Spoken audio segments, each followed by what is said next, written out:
y'all, this is Shanae Fleming coming to you for a time of reflection. So I was on my way to work this morning. I'm sitting in the parking lot as we speak. God has been giving me this topic of trust Him all last night to the crack of dawn this morning. And so I wanted to give you those little tools, or little jewels, I should say, about trusting Him. Truthfully speaking, from my point of view, it's hard to trust Him. Let's be real. I mean, it's really hard. You're supposed to trust Him with all our heart and lean not to our own understanding. So with that being said, our understanding doesn't make sense. It's murky, it's muddy, it's clouded, it's very narrow-minded. It's a very small peephole, our understanding. But yet we think our understanding and our views are correct. And they're not. They're not. So we have a tendency to give God trust like we would trust us. And that's not the trust He's requesting. He doesn't want us to trust Him like we trust each other. Because let's be truthful, trusting each other doesn't always work right. That scope is narrow. So we sit here and think that, man hurts us. They abuse us. They lie to us. They cheat on us. They do so many vast things to hurt us. So we think that God has that same mindset. And let me explain when I say that.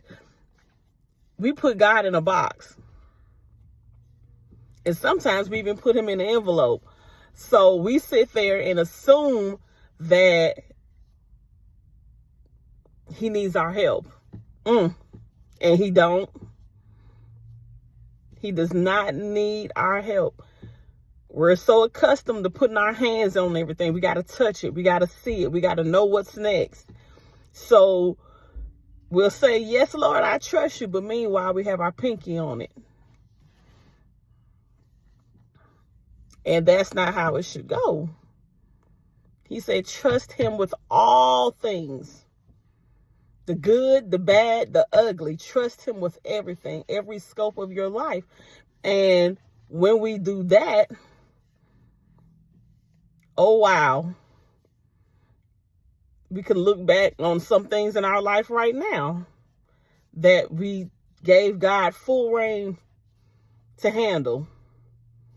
I trust you, Lord, on my job. I trust you, Lord, on my finances. I trust you, Lord, on my marriage, over my children, my family, my loved ones, my friends.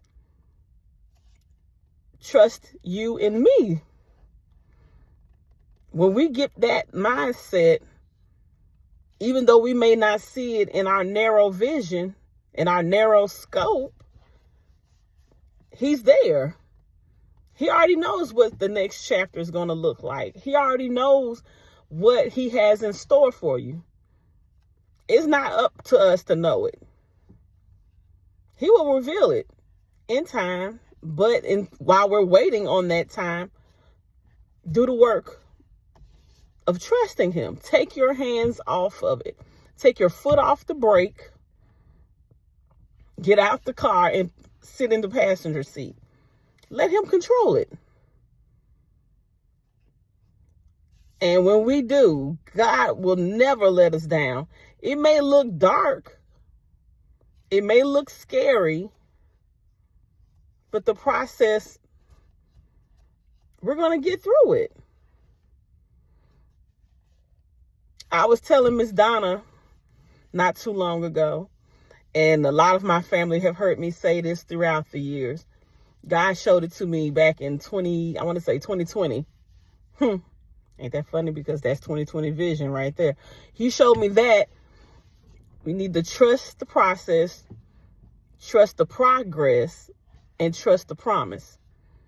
And I'm going to elaborate on that for a few minutes. Trust the process. let's get the ideal setup of a mountain climb. Trusting the process is our first steps. That's easy because in that process, we're already putting out our wish list.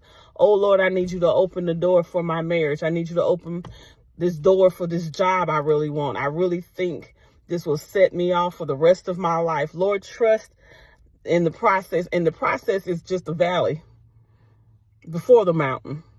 It's straight. It's smooth. You're excited. So you're ready to take those steps. So you're walking. Trusting the progress is when it gets hard. Because now you done made some ground. You're looking back and you're like, ooh, I traveled quite a long distance. And now I'm getting tired. I'm getting weary. The sun is not always out now in the progress. Now it can get cold. It can get dark.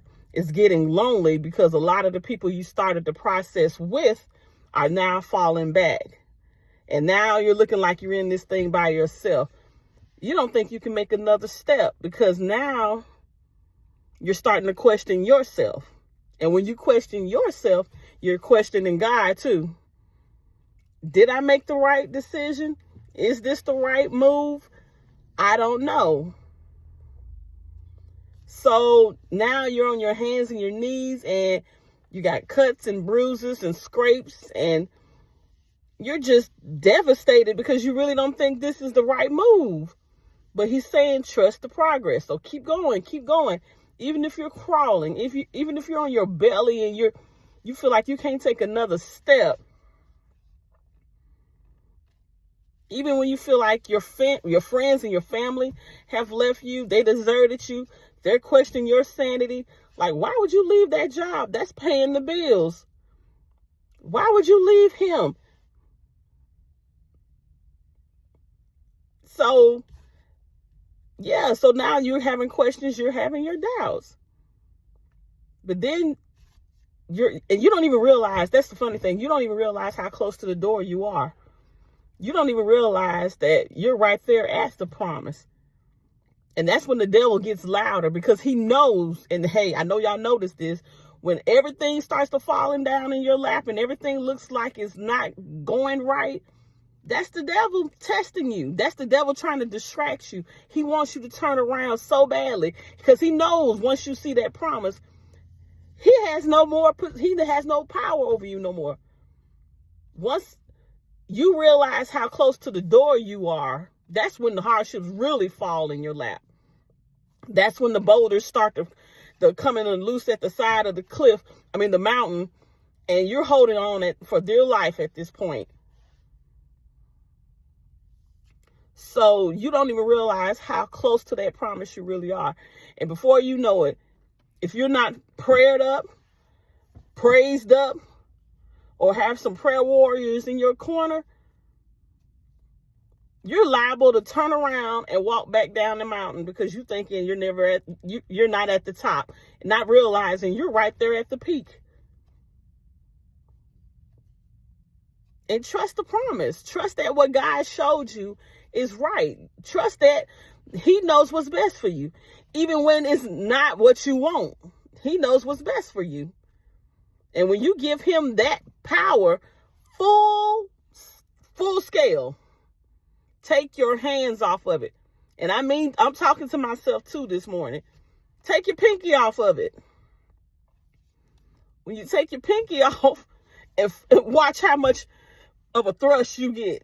You didn't realize how much strength you had holding on with that pinky. Take the pinky off and find that push you need. All of a sudden, that jolt that you didn't realize how much you were holding back. So once you do that, my friends, give him the full scale of power. Trust him in all things, all decisions, because your understanding is murky. My understanding is cloudy. But when you give him full understanding, watch him work. Well, y'all, I have to get in here and clock in. But I love you all. And I'm hoping that we're going to take the brakes off this year, take our pinkies off of it this year, and let this be the starting point of you trusting the process, the progress, and his promise. Be blessed to be a blessing, y'all. I see y'all later. Smooches.